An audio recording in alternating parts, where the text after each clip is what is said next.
Well, the Canadian government has released a statement reacting to the attack on Damascus. Look at Israel's situation right now. It is as dangerous as it's been since 1948. You've got Lebanon. That victims and witnesses are telling her that chemical weapons have been used in Syria by the foreign-backed opposition.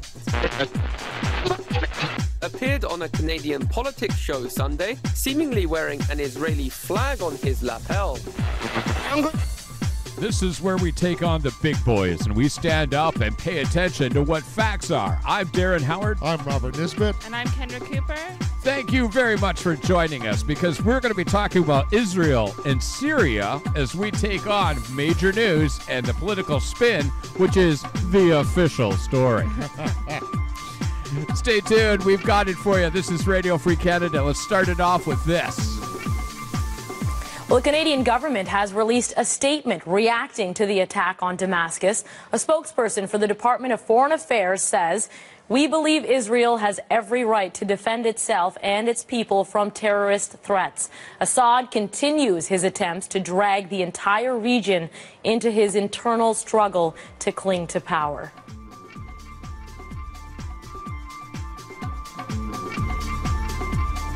And that's how we start things off right here by getting right into it. It is the Harper government again.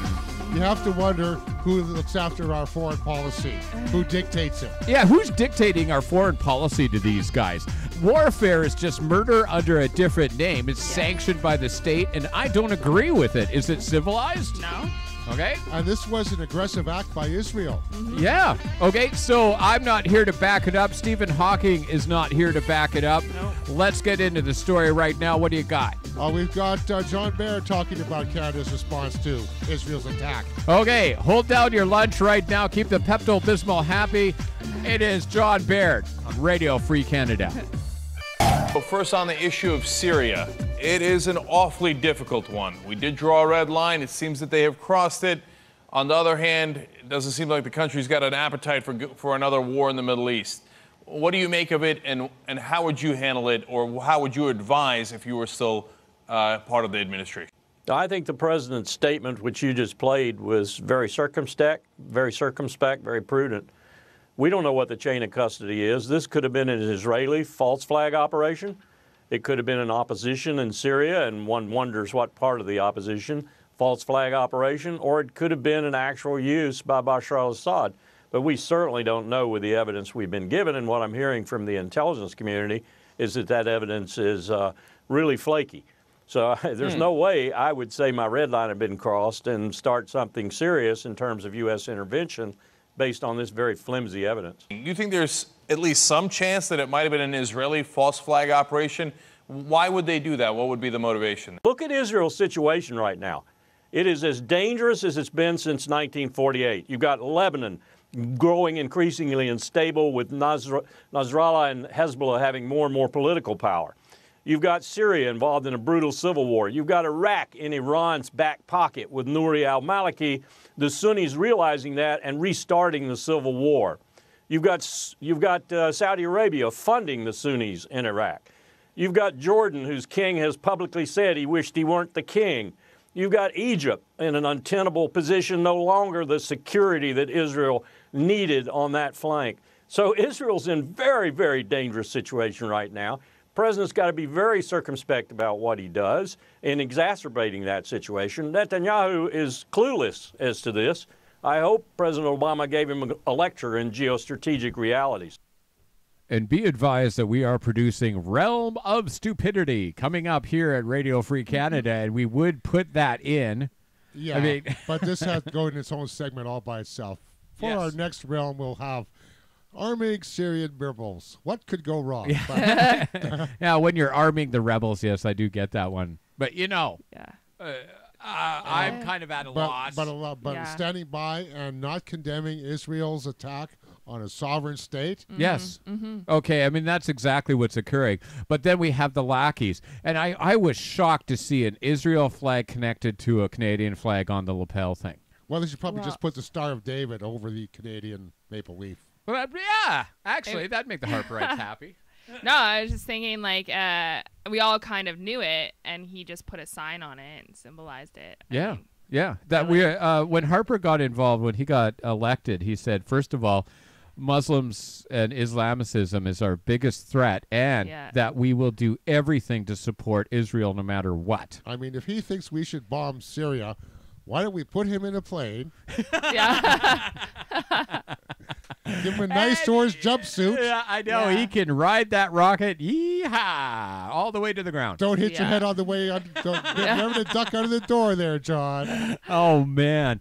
I mean, the insanity is we just got to laugh because it's better than banging your head against the wall. The colonel, we've got a clip right now talking about an official informed person and his assessment. Oh, you mean Colin Powell's former chief of staff?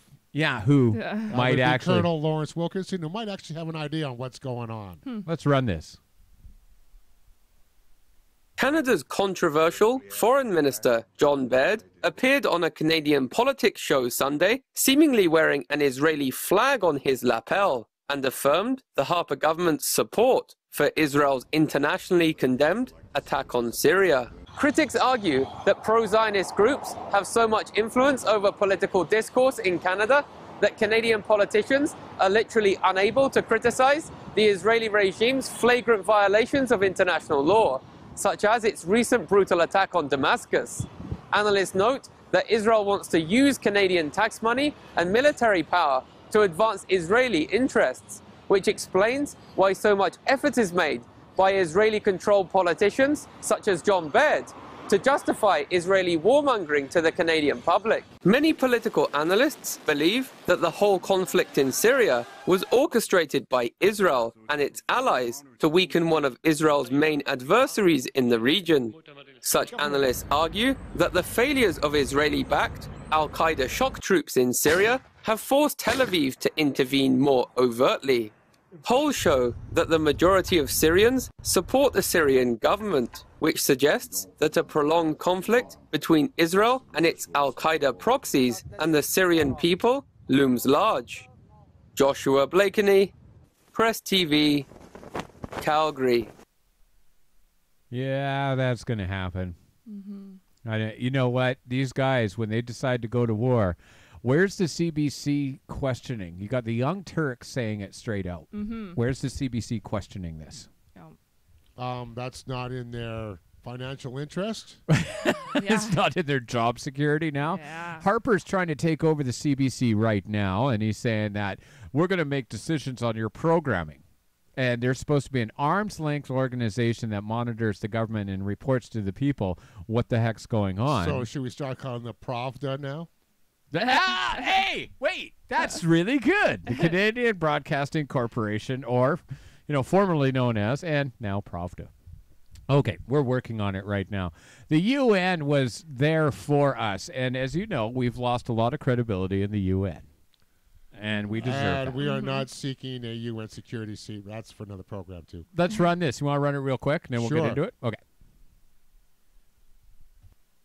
Israeli warheads hammered a research facility near Damascus twice this weekend, killing dozens of Syrian soldiers, while more than 100 are missing. At the UN on Monday, Secretary General Ban Ki-moon's office responded with concern. Israel has neither confirmed or denied the attacks, and the UN statement of concern does not serve as a condemnation. Naserki said the UN was not in a position to verify the attacks, but dozens of reports quote numerous Israeli officials explaining the hits. Syrian officials have referred to the airstrikes as acts of war, and a letter from the Syrian government to the UN Security Council calls for the body to shoulder its responsibilities and stop Israeli aggression. Now, in other news, an independent UN investigator said on Monday that victims and witnesses are telling her that chemical weapons have been used in Syria by the foreign-backed opposition. Secretary General Ban's office reacted to that as well, issuing a statement that backtracked a bit from Del Ponte's statement. They issued a press release today clarifying that it has not reached conclusive findings about the use of chemical weapons in Syria by any parties to the conflict. And as a result, the Commission said it's not in a position to comment further on the allegations at this time. Nasurki went on to say that Del Ponte's inquiry answers to the UN Human Rights Council and is in no way connected to the technical investigation team appointed by the Secretary General, which is still trying to gain access to Syria. Whether the two investigations can or ever will share information, however, is not known. Hank Flynn, Press TV, New York. So once again, the acid test is we're not getting any substantiated evidence. Yeah. Is that what I got out of that? Well, she came out with her statement, but then the UN backpedaled on it. Okay. Yeah. So, I mean, I'm kind of wondering if the UN has credibility. You know, I mean, the UN makes all of these statements, all of these directives, and then Israel ignores every last one of them. 52 of them. And so does the U.S. They just ignore whatever the UN says, unless it's in their favor. Oh, okay. Yeah, and then, you know, permanent members of the Security Council. Little things like that really kind of shake up your whole credibility thing, the issue, because we can't stop Israel. We cannot stop the states in organizations that they created. Yeah. Is that right? Yeah. Okay. And, of course, the media's response to all this is, well, they're pretty lazy. Let's do it. Let's run this.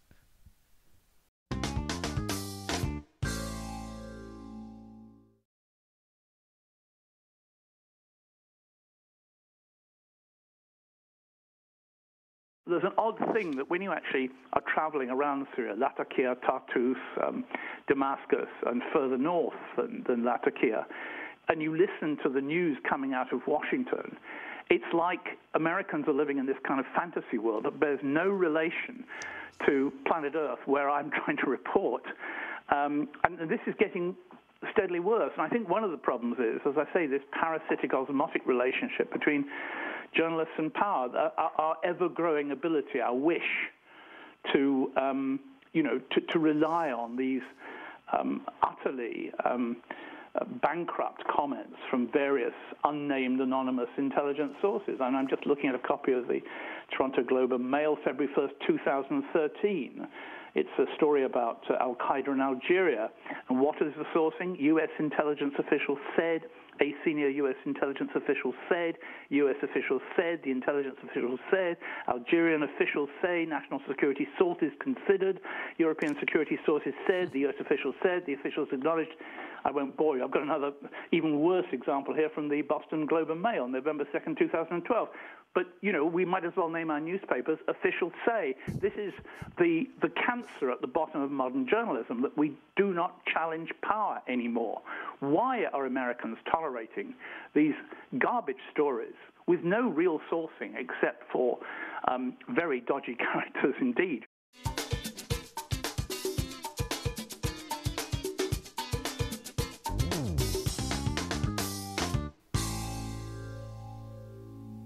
You know, Fix makes a very good point about journalism.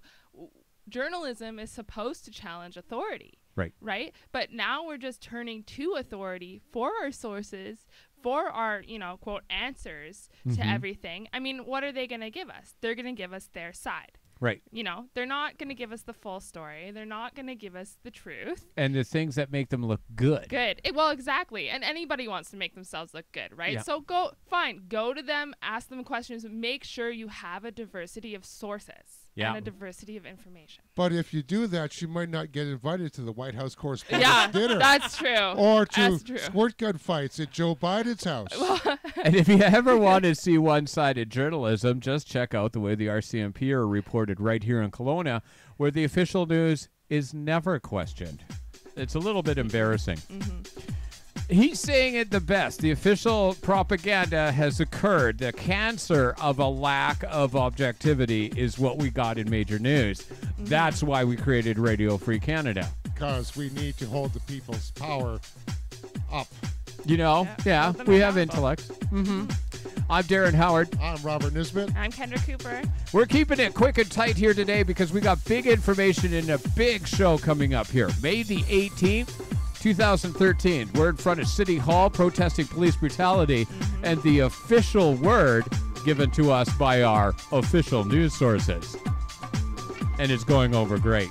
Thanks for all of your support. We're going to be right back talking about Stephen Harper and his nightmare.